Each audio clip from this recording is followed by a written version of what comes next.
Okay, so now that you've got your slabs cut out, you're gonna let them sit for a little bit to let them get close to leather hard, but not completely leather hard, right? Because we still have to put these together. So I let mine sit for a little bit, and now when I hold it up, see how it holds its form? That's a pretty good indication that I can move forward onto the next step. But if you pick it up and it just kind of droops over, or it's really flimsy, or it's really soft yet where you just picking it up is going to leave indentations, then it's too soft. Just let it continue to dry out a little bit. You don't want it to get much more dry than this because then it'll be really hard to connect them. So once they've reached this nice leather hard stage, we're going to start trimming the edges so that way we can put our boxes together. Okay, so first we're going to start, I'm just going to set some of these aside. So I've decided that this slab here is going to be my base. I've decided that because it's my thickest one, and I think it'll be the most sturdy.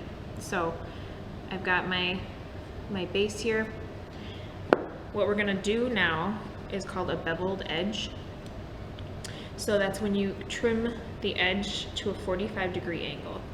So 45 and 45 makes 90 degrees, very good. Your math teachers will be so proud. So I'm going to start by making my beveled angle. I'm going to take my knife here and I'm going to point it at an angle here, and I'm going to trim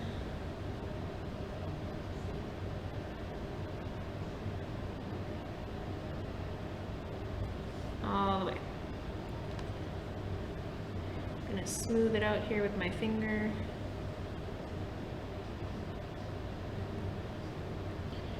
So now you can see here on the edge, I have a 45-degree angle. So I'm going to do that to all four sides of my bottom slab.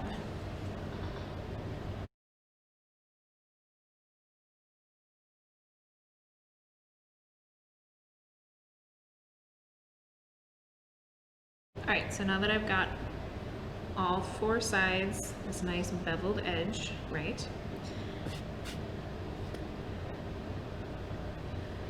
I'm going to make my first wall. So just like I did before, I'm going to make a beveled edge so that way they fit together really nice. But think about, okay, so I'm going to connect it here at the bottom, and I'm also going to have a wall that connects here and a wall that connects here. So I have to bevel 3 edges, and I'm going to leave my top flat, okay? So I'll set my bottom aside for a second.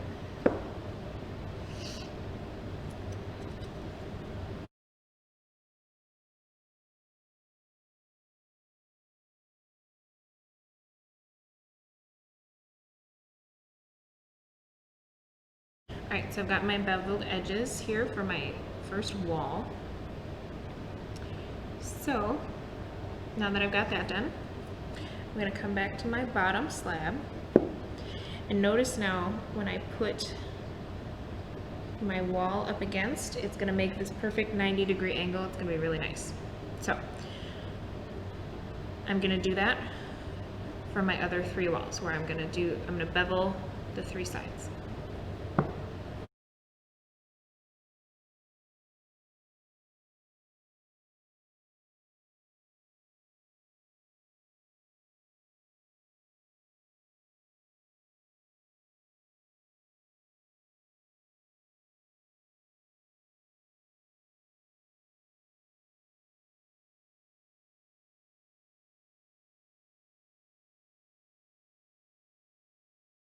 Alright, so now you should have 4 slabs that have 3 beveled edges. You should have your bottom slab, which is beveled on all sides. And then you're probably thinking, Miss Olson, I have this extra slab here. This extra slab is going to be your top. So don't bevel the edges of this one. Just hold on to it for right now. Okay, so now that I've got all my slabs beveled, I'm going to come back to this bottom slab here. Okay. Now for this next bit, I'm going to need my slip and either the fork or the skewer that I gave you. I'm going to use the fork, but so what we're going to have to do now is slip and score the edges together. So I'm going to go across my beveled edge.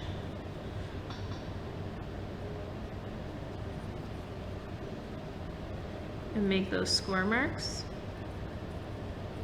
Okay, and then I'm going to take my first wall here. Where it's going to line up on this beveled edge, I'm going to score that up too.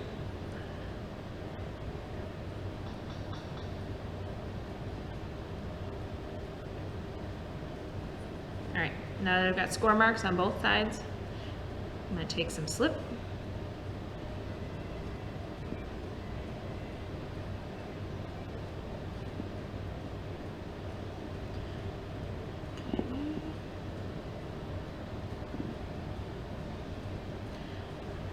Alright, so now I'm going to put them together.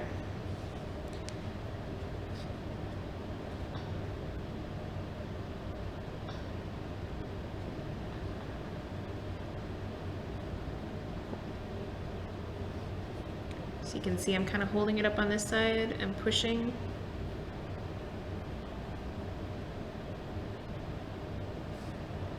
All right.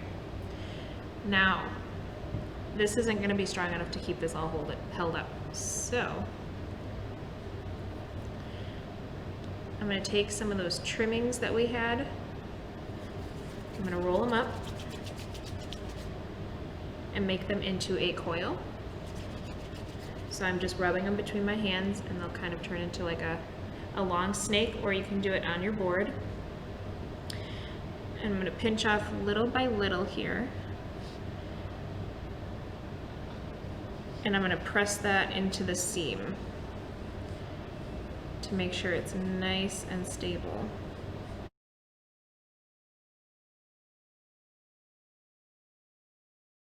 So before all we did was slip and score, but now we are slip, score, and sealing. So now that I've sealed my edge, it's nice and sturdy, it's strong, it's not going anywhere. Now I'm gonna move on to adding my next wall. So just like before, I'm gonna put score marks on the bottom, but I'm also gonna put score marks on the side here, right? Because I'm gonna connect my next wall to both the bottom and the side wall.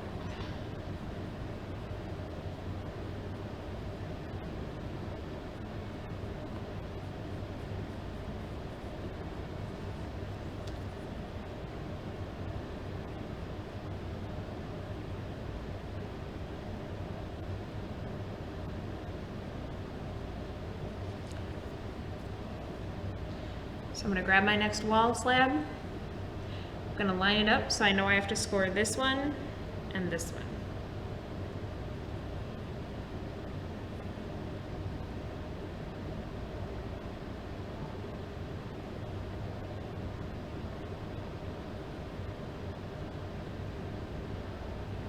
Alright, so I've got them scored up. Slip.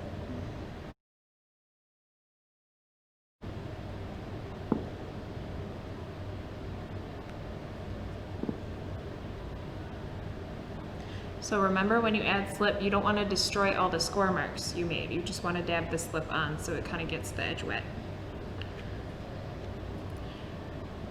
So I'm going to line these up. I'm going to push everything together.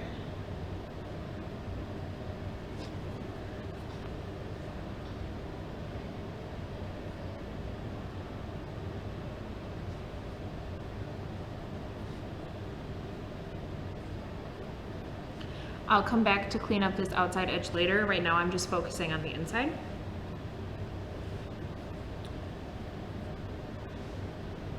I'm going to turn it so you can see it.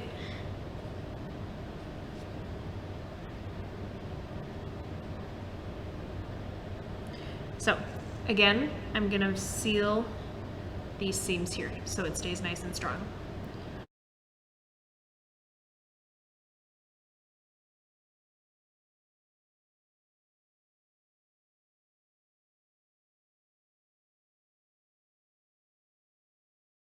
Alright, so now that my corner and my base there are sealed up real nice, I'm going to continue to do that and finish off my other two walls.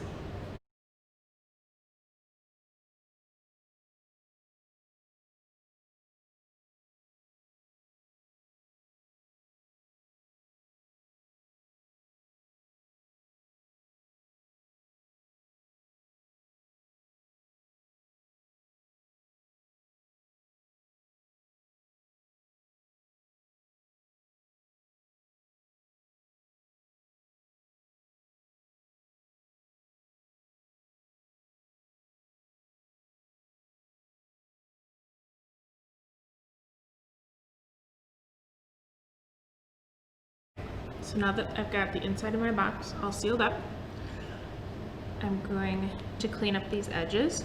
So I'm going to gently flip it over. And I'm going to take either my rib, you could use your finger, and I'm just going to come and kind of scrape up these edges.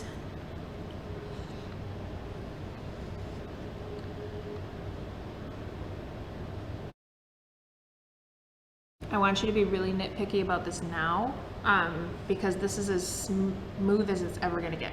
So if you don't take the time to make it really nice and really smooth, it's only going to be rough later, and we can't fix it once it's fired. So really take your time to make sure everything is clean. Any of these little dots of clay and stuff, try and get those off as much as you can. Just make sure that you really take pride in what you're making, because you should, not just for the grade, but you should be making something that you're proud of.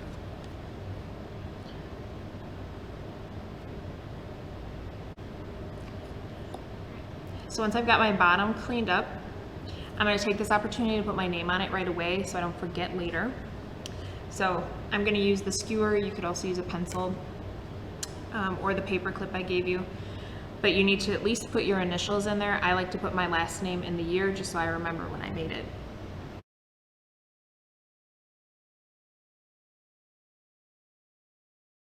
All right, so once I got my name in there, I'm going to flip it back up. And I'm going to start to clean up these edges just like I did the top.